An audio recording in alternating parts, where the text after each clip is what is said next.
Jeremy Clarkson reveals the heartbreaking reason why Clarkson's farm won't air on the BBC. In 2008, Jeremy Clarkson, the famous host of Top Gear, came up with the idea of making a TV show about agriculture. He wanted to try his hand at farming and managing a real farm, instead of just standing in front of the camera and talking about vehicles. With a new passion, Clarkson prepared a detailed plan and brought it to the BBC, hoping to receive approval.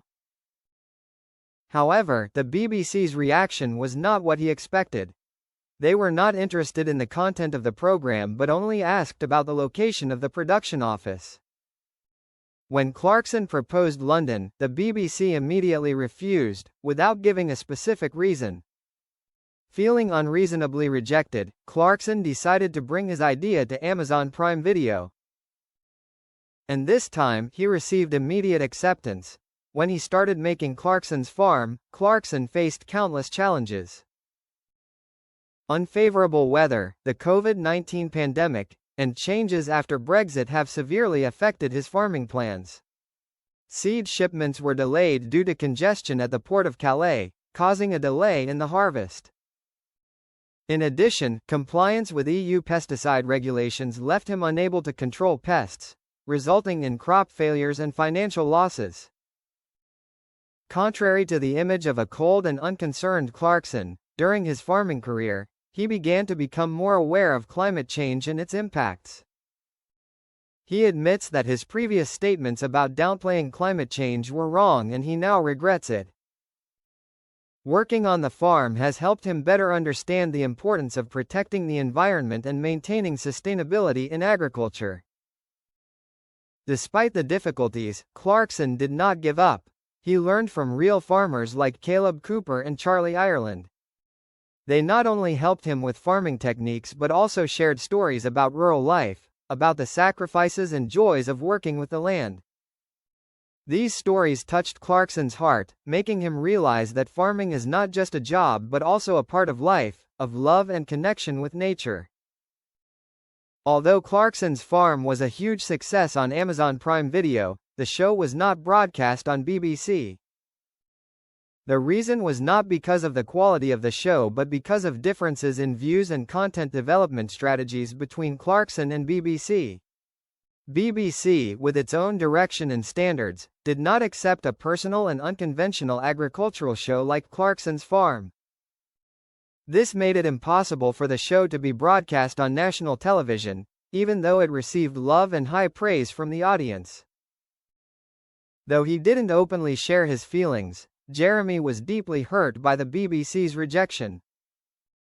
He had always considered Top Gear his professional home for years. But this time, being quietly sidelined made him feel less valued than before. There were nights when Clarkson sat alone in his small wooden house in the middle of a field, the dim yellow light illuminating the half-finished glass of wine in his hand. Caleb and Lisa had both gone home. It was just him and the wind howling through the hedges and the lonely cries of the night owls. And he thought about what he had always avoided. Was his old age making him useless in the eyes of the media? He pulled out his phone and played the first clip of Clarkson's Farm, a scene of him grinning from ear to ear next to a Lamborghini tractor, unaware of the financial and emotional storm that was about to hit. He muttered, "The BBC doesn't understand, but the farmers do."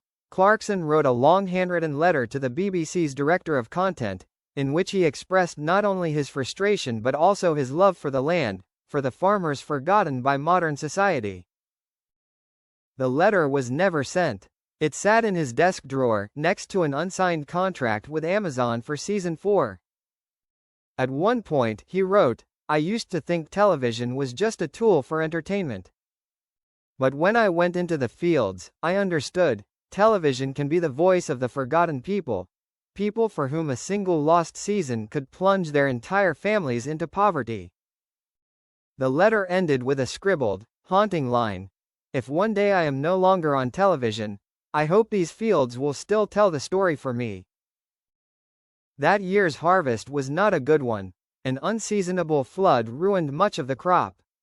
Clarkson and Caleb stood in the middle of the field, watching the rows of wheat collapse in the mud, their shoes sucked into the ground. Caleb pounded the tractor in frustration. "We did everything right." Clarkson said nothing. He just looked up at the gray sky and then looked out into the distance, to the roof of the primary school he had funded for Chadlington. In that moment, he realized, this was no longer about him. This was about the community. About an entire ecosystem crying out silently for help. Winter came, bringing snow to the farm. Clarkson received a handwritten letter, this time from a local primary school teacher, thanking him for inspiring his students to farm. The letter included a doodle by an 8-year-old boy, of Clarkson riding on the back of a cow. He laughed. For the first time in weeks, he felt genuinely warm. He decided to make his own version of farmer television for children. Something that would educate, inspire, and most importantly, tell stories that the mainstream media refused to air. Ironically, just 6 months after Amazon announced that Clarkson's farm had reached 150 million views worldwide, the BBC got in touch. They expressed interest in negotiating a return to the show, this time, on BBC iPlayer in a documentary format. Clarkson said no, not out of anger, but because he had found his own path. In his final interview with Country Life magazine, he said, "When the BBC turned me down, I was sad. But that's when I found what I really needed, a reason to tell stories that wasn't about fame, but about changing perceptions. And I thought, I'm not going back." Diddley Squat Farm has become a cultural icon. Not because it belongs to a celebrity, but because it is where thousands of people have discovered a simple truth: farming is part of being human. Clarkson has set up a foundation to support young farmers. He allows students from local schools to come and learn from them, and holds free workshops with agricultural experts. Clarkson stands in the middle of the field, looking at Caleb, now a young agricultural expert, invited to speak at the COP. Lisa runs the farm-inspired organic grocery chain, Farm of the Heart. He smiles. The BBC may not have aired Clarkson's farm, but I have aired it into people's hearts. Tears in the Field is more than just a rejected TV show. It is a symbol of courage, of rebirth where things once seemed barren, and proof that sometimes, it is failure that leads us to unimaginable success.